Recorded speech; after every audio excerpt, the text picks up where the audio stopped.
kinakain na ng korupsyon ang ating mga pondo, pati ang ating ekonomiya. Noong isang araw, sinabi ko sa inyo na ang epekto nitong perception ng korupsyon sa atin ay tatawid sa ating ekonomiya. At mga ilang linggo na o mahigit isang buwan na ang nakaraan, ay ang South Korea mismo, through their president, has already declared that they are withdrawing yung official development assistance loan na dapat na ibibigay sa Pilipinas sa mga halagang about 28 billion pesos. At hindi na nila itutuloy ito sapagkat sila ay natatakot na baka ang mga pondo na ibibigay ay magamit lamang sa korupsyon. Isang napakalaking kahihiyan po niyan sa ating republika, that a foreign government will now withdraw a official development assistance loan dahil natatakot sila na mga opisyal natin ay nanakawin ang pera. Pero dinownplay ito ng Malacanang. Sinabi lang na wala pa naman daw talagang loan. Totoo, kasi hindi na nga inaprubahan. But we did apply for it. And it was denied in the most embarrassing way possible. It was denied because we are corrupt.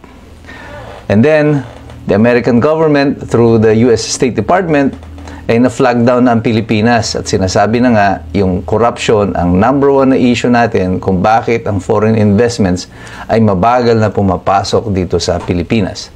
At kahapon, nagdeklara ang Securities and Exchange Commission chairman si Francis Lim na itong massive corruption is already eating up the stock exchange. As a matter of fact, it has reduced the value of Philippine stocks, the value of Philippine stocks to a tune of 1.7 trillion pesos.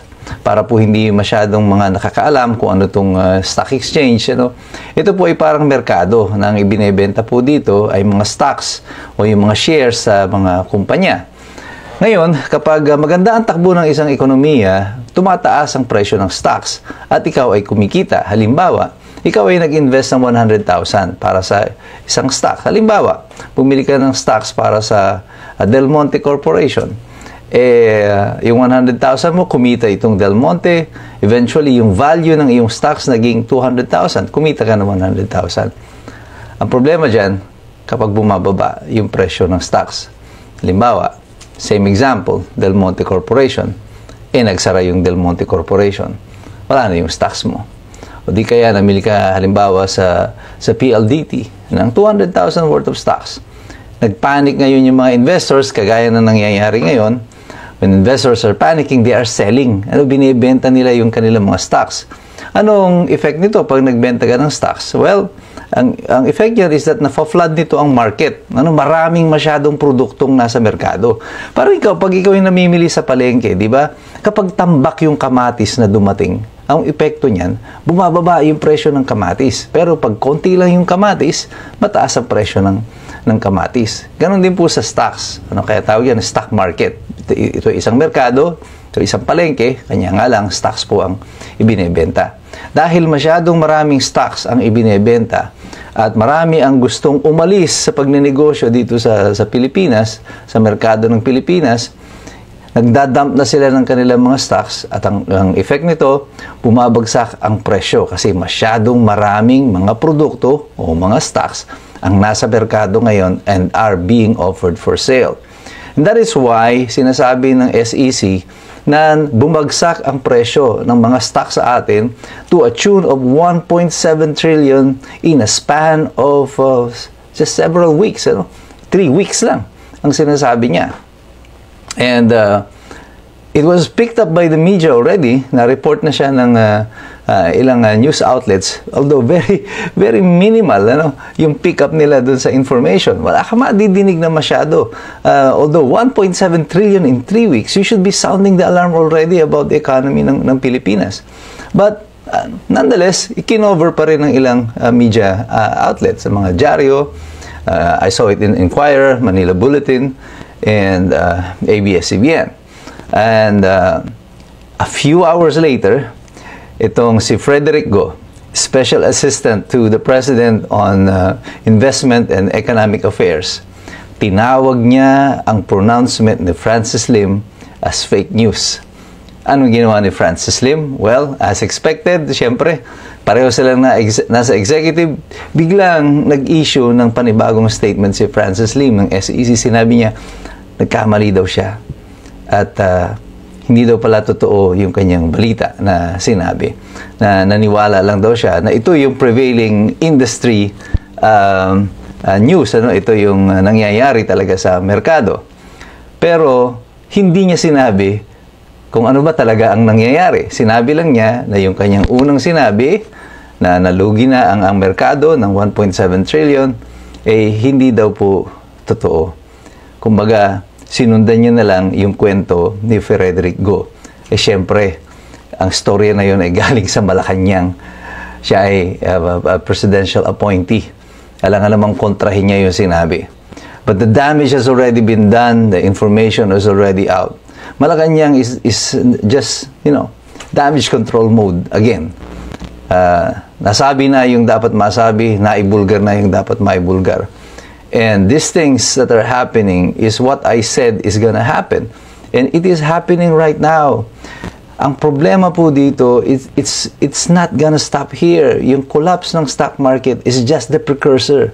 Ito po yung pinaka-immediate na tatamaan yan. Eventually, foreign investments will stop coming into the Philippines. Eventually, factories will be closing, businesses will be losing.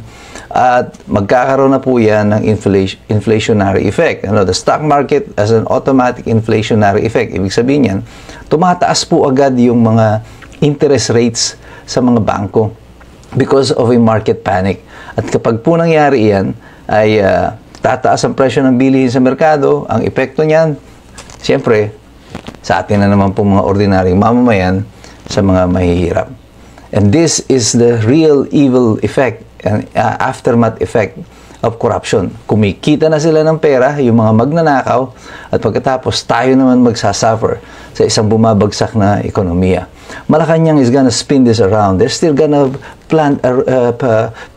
paint a picture of a rosy future for our economy. But this story of corruption does not produce investors' confidence. It does not boost yung kanilang kumpiyansa sa ating merkado. At delikado po ito. And worse things are yet to come for the Philippine economy if this is not corrected. At pag tinignan nyo kung paano ang pagkakawangis nito sa kasaysayan sa nangyari kay Ferdinand Marcos noon, yung kanyang pagbagsak was preceded by a market collapse. Tapos bumagsak ang piso.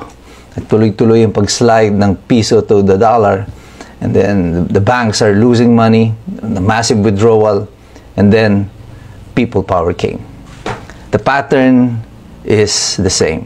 Nangyayari na po uli ang nangyayari noon sa panahon ni Ferdinand Marcos Sr. Ang problema lang, nung kay Ferdinand Marcos Sr., it took more than 20 years bago nagising ang Pilipino. Dito sa ngayon, sa kanyang anak, 3 taon pa lang, ay mukhang tinalo pa natin yung 20 taon sa ilalim ni Ferdinand Marcos Sr. Pero tayo pong lahat, patuloy tayong magdasal para sa ating republika. Marami pa po tayong pagdadaanan.